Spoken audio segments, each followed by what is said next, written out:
بجی ہے چند سانسیں یا نبی تشریف لے آؤ کہ رستا تک رہی ہے آپ کا بیمار کی چوکھٹ۔ حضور نے جب کوئی راز کی بات کرنا ہوتی تو حضرت حذیفہ بن یمان سے کرتے۔ تو فرماتے ہیں کہ میں چونکہ حضور کے ساتھ نماز نہیں پڑھ سکا تھا، کافی وقت گزر گیا، تو ماں نے مجھے اجازت دی حضور کی خدمت میں حاضر ہونے کی۔ اس شرط پہ ماں نے چھٹی دے دی کہ حضور سے جا کے میرے لیے بھی اور اپنے لیے بھی مغفرت کی دعا کروانا، چونکہ صحابہ کی شدید آرزو ہوتی تھی کہ حضور کے ہاتھ اٹھ جائیں۔ انہیں پتہ تھا کہ یہ ہاتھ اٹھ جائے تو باب اجابت تک پہنچتے ہیں، پھر خالی نہیں موڑے جاتے۔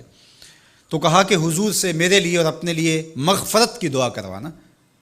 ماں نے اجازت دے دی تو یہ حضور کی خدمت میں آئے۔ کہتے ہیں میں نے مغرب کی نماز پڑھی اور سلام پھرا تو میرے دل میں تھا کہ حضور سے ملوں اور کہوں کہ حضور میرے لیے، میری ماں کے لیے مغفرت کی دعا کر دیجئے، لیکن حضور نوافل میں ایسے مشغول ہوئے کہ مجھے موقع نہ مل پایا، حتیٰ کہ عشاء کا وقت ہو گیا۔ عشاء کی اذان پکاری جانے لگی، حضور نے نماز عشاء پڑھائی، سلام پھرا تو میرے دل میں تھا کہ ماں نے جاتے ہی پوچھنا ہے کہ دعا کروائی تھی تو کیا جواب دوں گا۔ مغرب کی نماز کی چھٹی ملی، عشاء بھی ہو گئی اور میں عرض نہیں کر سکا۔ تو میں ابھی سوچ ہی رہا تھا کہ حضور حجرہ انور کی طرف بڑھ گئے۔ اب جنہوں نے مسجد نبوی کی حاضری کا شرف پایا ہے وہ جانتے ہیں کہ مصلی نبوی سے حجرہ رسول کا فاصلہ ہی کتنا ہے، اور جنہوں نے یہ شرف نہیں پایا میری دعا ہے کہ وہ اڑ کے مدینے چلے جائیں۔ سچی بات ہے، جس نے وہ شہر نہیں دیکھا اس نے کچھ بھی نہیں دیکھا۔ جنوں ویکھ کے اکھیاں ٹھر دیاں نے، جنوں ویکھ کے ٹھر دا سینہ ہے، ربا تیری ساری خدائی وچوں بس اکو شہر مدینہ ہے۔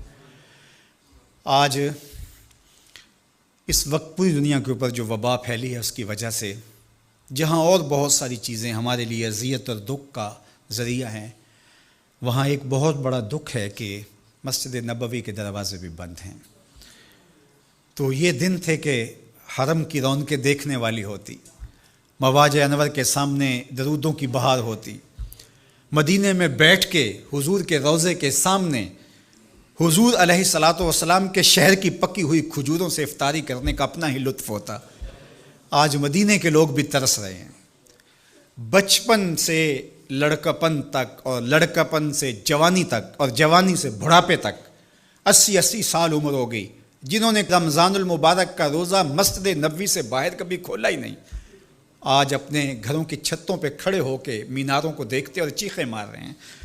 اللہ اس وبا کے دن مختصر کر دے اور اس امت کے لیے آسانیاں پیدا کر دے۔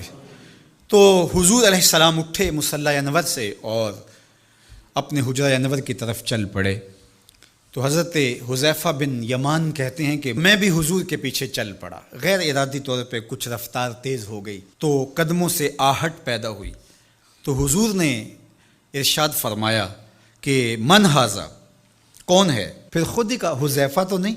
قلت نعم، میں نے کہا جی جی حضور میں حذیفہ ہوں۔ تو آقا کریم علیہ السلام نے کوئی توقف کیے بغیر فرمایا ما حاجتوں کا غفر اللہ لک والے امک کا، اللہ تجھے بھی بخش دے، تیری ماں کو بھی بخش دے، کس کام آئے ہو؟ اب حذیفہ بن یمان کہتے ہیں جو کام تھا وہ تو جنبش لب سے پہلے ہو گیا، یہاں تو لفظوں کا سہارا نہیں لینا پڑتا، وہ بند لبوں کی بولیاں سمجھتے ہیں۔ تو کہتے ہیں کہ جو حاجت تھی وہ تو پوری ہو گئی، یہی تو کہنا تھا کہ حضور میرے لیے اور میری ماں کے لیے مغفرت کی دعا کیجیے۔ پھر حضور نے ارشاد فرمایا قال ان ھذا ملک لم ینزل الارض قط قبل ھذہ اللیلہ، اے حذیفہ یہ فرشتہ ہے جو اس رات سے پہلے زمین پر کبھی نہیں آیا، یہ پہلی مرتبہ آیا ہے۔ استاذن ربہ ان یسلم علیہ، اس نے رب سے اجازت مانگی تھی، مالک تیرے محبوب کو سلام نہ کر رہا ہوں، مجھے سلام کرنے آیا ہے، لیکن ساتھ ساتھ مالک نے کہا کہ جا رہے ہو میرے محبوب کے پاس سلامی پیش کرنے کے لیے تو ایک تحفہ بھی لیتے جاؤ، تو وہ بھی مجھے دینے آیا ہے۔ تو وہ تحفہ کیا ہے سنو، بے انا فاطمہ سیدۃ نساء اہل الجنہ، مجھے خوشخبری دینے آیا ہے کہ آپ کی بیٹی فاطمہ جنتی عورتوں کی سردار ہے، اور وَأَنَّ الْحَسَنَ وَالْحُسَيْنَ سَيِّدَا شَبَابِ أَهْلِ الْجَنَّةِ، اور حسن اور حسین فاطمہ کے بیٹے جنتی جوانوں کے سردار ہیں۔ یہ آج خوشخبری لے کر کے میرے پاس مجھے سلام کرنے آیا ہے۔ تو یہ ملکہ جنت ہیں، خاتون جنت ہیں، سیدہ نساء اہل جنت ہیں۔ کہتے ہیں کہ جب حضور علیہ الصلاۃ والسلام کو سیدہ فاطمہ الزہرا رضی اللہ تعالی عنہا کوئی بات کرتی تھیں تو حضور ان کی بات کو نہیں ٹالتے تھے، ان کی بات مان لیتے تھے۔ تو آج ہم سیدہ فاطمہ الزہرا رضی اللہ تعالی عنہا کی وساطت سے حضور کی بارگاہ میں استغاثہ پیش کرتے ہیں کہ اس امت مرحوم پہ اللہ سے رحم کی خیرات مانگیں، اور اللہ میرے وطن کی خیر کرے، امن، رحمت اور کرم نوازیوں کے اجالے اور نور نصیب ہو، میری قوم کی بیٹیوں کو اسوہ فاطمہ کے اجالے عطا